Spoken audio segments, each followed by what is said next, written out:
Pada tahun 2010, Balai Konservasi Borobudur memperoleh laporan temuan kepala arca dari warga. Petugas balai pun mendatangi rumah warga yang menemukan kepala arca tersebut dan membawa arca ke balai untuk diteliti lebih lanjut.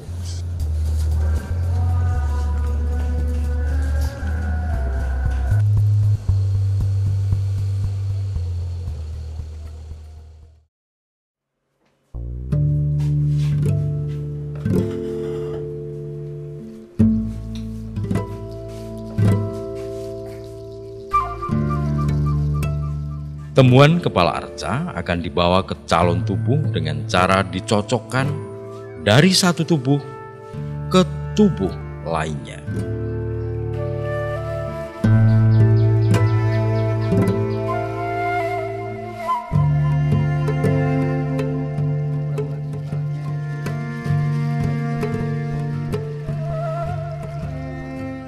Setelah dicocokkan, kini kepala Buddha telah bertemu tubuhnya. Proses pemasangan kepala arca oleh tim Balai Konservasi dilakukan dengan cara menancapkan pancak besi dan melakukan pengeleman menggunakan serbuk batu supaya bisa sempurna bersatu dengan tubuhnya.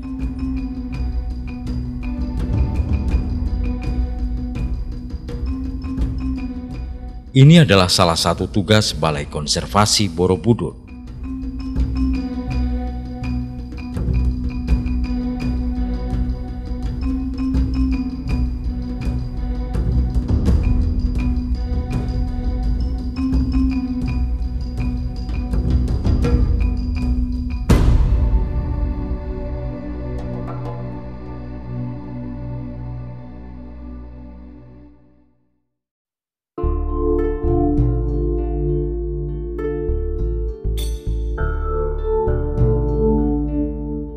Borobudur, candi peninggalan dinasti Sailendra di Magelang, Jawa Tengah, yang dibangun pada tahun 700 Masehi ini rawan mengalami pengeroposan struktur bangunan.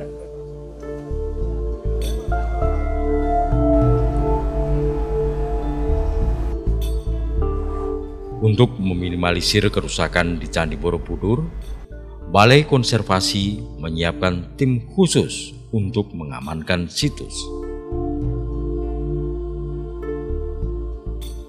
Bersamaan dengan terbitnya fajar, Borobudur sudah memulai harinya.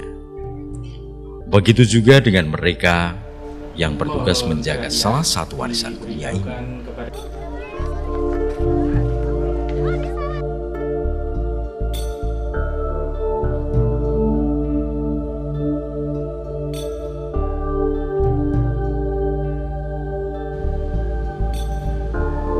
Balai Konservasi Borobudur adalah pusat konservasi yang dibentuk setelah pemugaran Candi Borobudur yang kedua. Balai Konservasi Borobudur diresmikan pada tahun 1990 oleh Soeharto, Presiden Republik Indonesia kedua.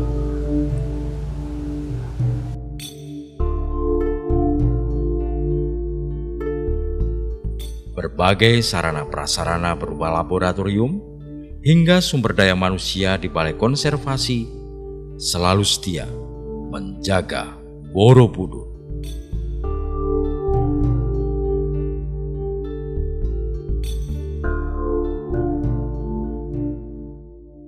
Balai Konservasi Borobudur mempunyai tugas melaksanakan kegiatan konservasi dan pelestarian Candi Borobudur, Mendut Pawon, dan kawasan cagar budaya Borobudur. Dalam pelaksanaan kantor ini mempunyai fungsi yang pertama adalah melaksanakan kajian arkeologi, fisika, kimia, biologi, kemudian teknik sipil, teknik arsitektur, geologi, dan geografis, serta kajian-kajian lainnya terhadap Candi Borobudur, Mendut, dan Pawon, serta cagar budaya lainnya.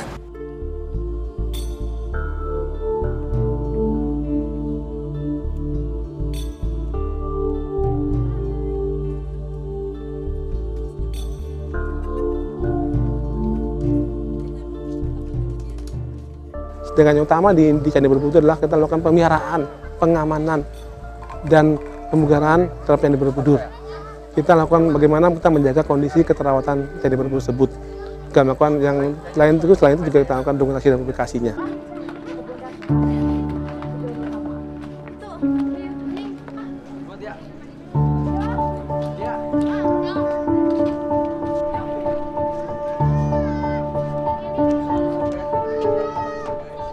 Unit Candi Borobudur adalah kelompok kerja di bawah Kepala Seksi Konservasi Balai Konservasi Borobudur yang terdiri dari 2 subunit. Yang pertama adalah subunit pengamanan, yang kedua adalah subunit pemeliharaan. Adapun subunit pemeliharaan Candi Borobudur merupakan sebuah kelompok kerja yang secara khusus bertugas melakukan pemeliharaan pada lingkungan situs Candi Borobudur dan juga struktur atau monumen Candi Borobudur. Tugas sehari-hari dan yang dilakukan oleh subunit pemeliharaan Candi Borobudur adalah melakukan pemeliharaan Candi Borobudur. Pada strukturnya adalah melakukan pemeliharaan rutin. Yang paling penting diantaranya adalah melakukan pembersihan mekanik dengan metode basah dan metode kering. Hal ini menyangkut mikroorganisme atau menanggulangi tumbuhnya mikroorganisme dan menghilangkan mikroorganisme dari permukaan batu candi. Untuk subunit pengamanan bertugas melakukan pengamanan sesuai prosedur Undang-Undang Cagar Budaya Nomor 11 Tahun 2010 di situs dan struktur Candi Borobudur. Jadi secara 24 jam petugas pengamanan akan melakukan pengamanan di situs Candi Borobudur dan mencegahnya dari beberapa ancaman.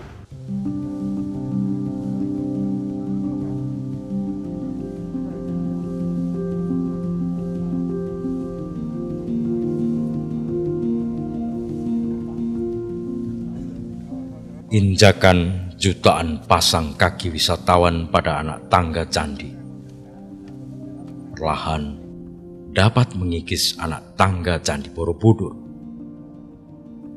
Dalam 1 tahun, tangga batu Candi Borobudur dapat berkurang hingga 0,24 mm. Inilah sebabnya sering dilakukan pembatasan jumlah pengunjung untuk menaiki candi, khususnya saat musim liburan.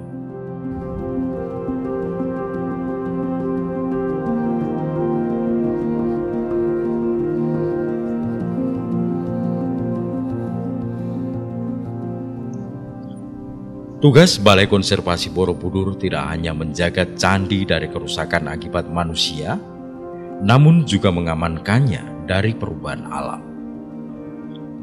Balai Konservasi Borobudur menjaga batu agar tetap kering dan tidak ditumbuhi oleh lumut atau alga. Salah satu tugas Balai Konservasi Borobudur adalah menentukan bahan pembersih alga yang paling aman yang akan digunakan untuk mengantisipasi kerusakan atau pelapukan pada batuan candi.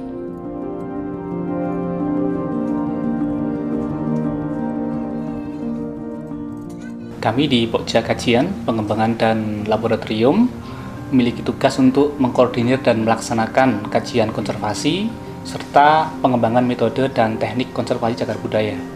Selain itu, karena kami juga membawahi laboratorium, maka kami juga melakukan pengujian untuk material cagar budaya, baik itu material asli maupun material penggantinya. Jadi kami di laboratorium tentunya seperti yang kita ketahui bahwa Candi Borobudur itu kan lokasinya kan di alam terbuka. Jadi di situ kena panas, kena hujan, dan di situ juga terdapat pertumbuhan organisme di situ, antara lain seperti algae maupun lumut. Karena itu kami mencoba untuk melakukan identifikasi apa jenis algae, apa jenis lumut yang ada di Candi Borobudur. Itu dengan cara pengujian di lab mikrobiologi.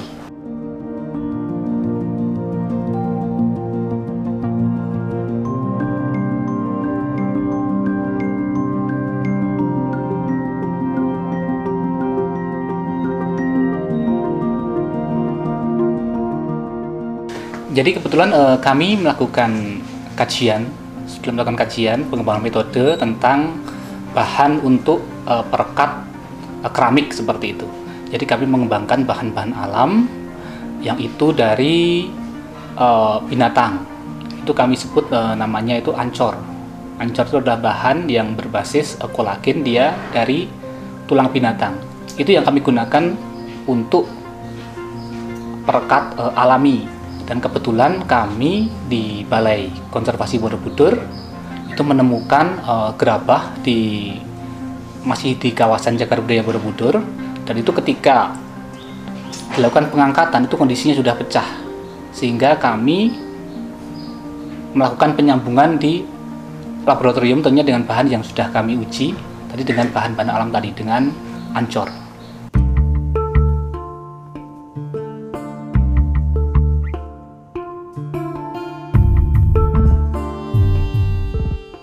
Semua bahan yang akan diaplikasikan pada situs Cagar Budaya akan diuji coba terlebih dahulu supaya bisa diukur tingkat keamanannya. Diperlukan waktu pengamatan yang panjang sampai akhirnya bahan konservan tertentu bisa diaplikasikan ke bangunan cagar budaya.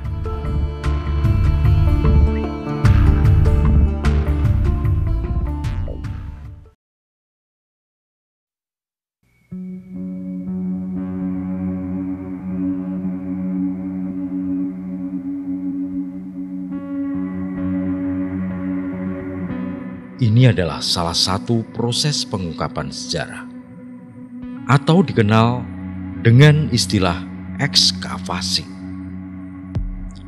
Tahap pengecekan lokasi sampai pada penggalian dan identifikasi bisa memakan waktu berbulan-bulan.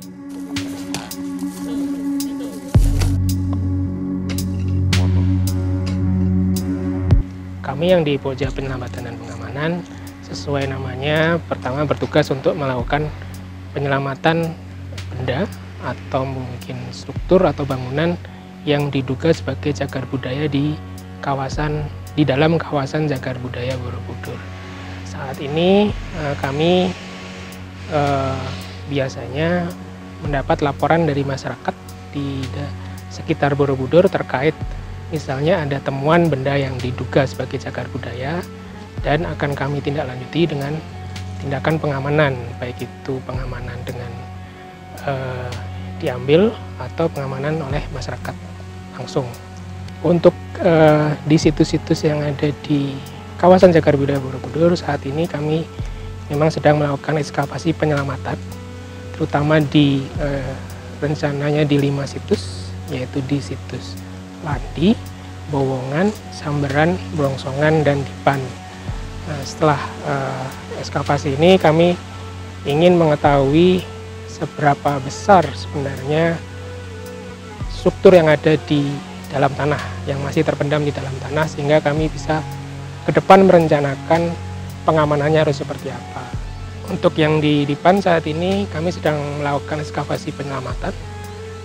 Nanti rencananya akan dilakukan selama 10 hari, ini sudah berjalan 3 hari. Dan kami juga masih melihat hasilnya. Tadi untuk sampai dengan hari ini sudah tampak struktur candi, walaupun mungkin masih kecil, tapi akan coba kami perlebar lagi, perluas area ekskavasinya untuk melihat kira-kira sebesar apa candinya, sebesar apa kompleksnya, sehingga kami bisa mendapatkan gambaran yang lengkap tentang situs Dipan tersebut.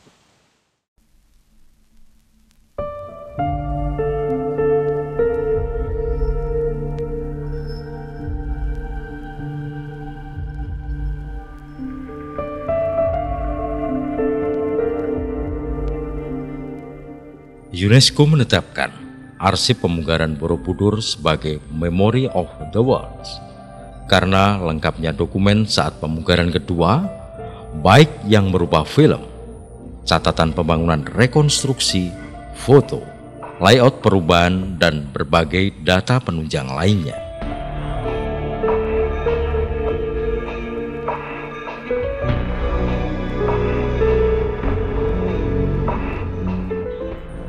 Penyimpanan dokumen di Balai Konservasi Borobudur ditata oleh Pokja Dokumentasi dan Publikasi.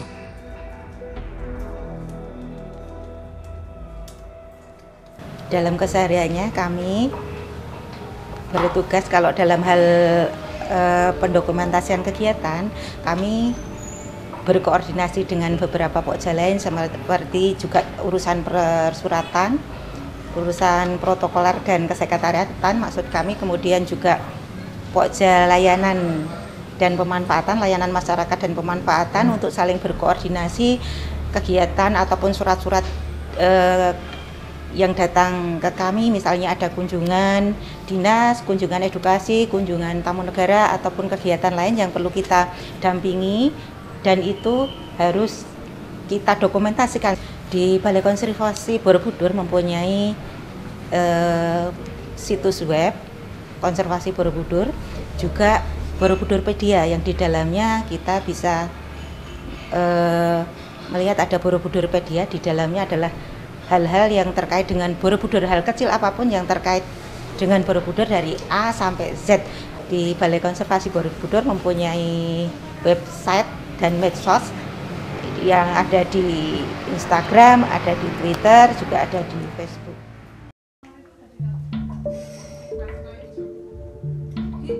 Dua kegiatan itu maksudnya gimana ya sih? Dari yang awalnya tadi pas coaching semua. Salah satu bagian dari Balai Konservasi adalah Pokja Layanan Masyarakat dan Pemanfaatan. Semua jenis kegiatan yang akan dilakukan di Borobudur seperti penerbangan drone,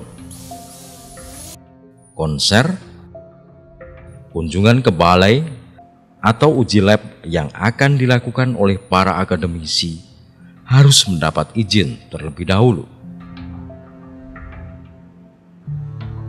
Candi Borobudur itu adalah salah satu candi yang menjadi target wisatawan. Jadi banyak event-event besar yang dilaksanakan di Candi Borobudur. Hanya saja ketika akan dilaksanakan event-event besar itu, dari Pokja kami itu harus tahu dulu bagaimana konsep event tersebut. Misalkan konsep tersebut berpotensi membawa dampak negatif baik secara fisik maupun nilai universal candi, itu sebisa mungkin kami arahkan untuk dilaksanakan di zona 2. Nah, di situ ada aturan-aturan teknis juga yang harus dipatuhi oleh yang bersangkutan. Karena event-event besar itu kan diantaranya termasuk kegiatan keagamaan yang melibatkan beribu orang, terus juga ada konser-konser musik, itu yang membangun panggung yang termasuk perlengkapannya itu tidak hanya dalam skala yang kecil, tapi juga skala besar yang ditakutkan tetap ada potensi untuk merusak candi dan nilainya, seperti itu.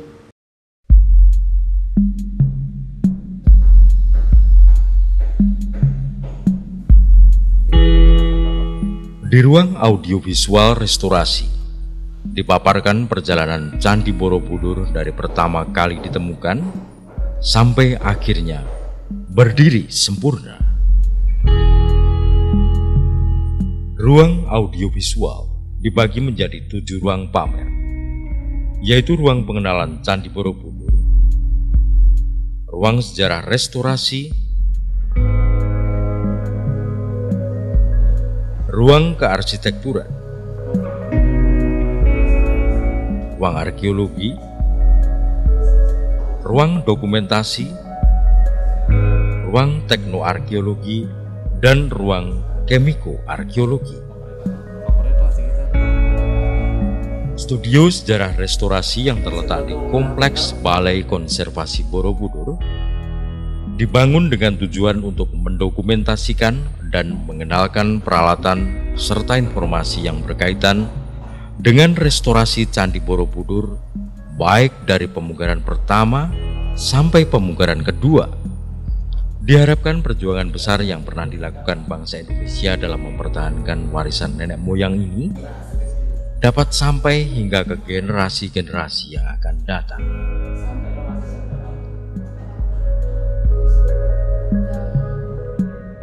Setiap tahunnya, Borobudur mempunyai kegiatan rutin, Selain upacara Waisak, Borobudur juga mempunyai beberapa kegiatan tahunan lainnya seperti Borobudur Marathon, Festival Borobudur Internasional, Borobudur Night, dan upacara Ruat Rawat. Upacara Ruat Rawat Borobudur ini rutin dilakukan sejak tahun 2003 di bulan Februari sampai April. Upacara Ruat Rawat ini dilaksanakan untuk menjaga kelestarian Borobudur sekaligus memberikan edukasi melalui kebudayaan.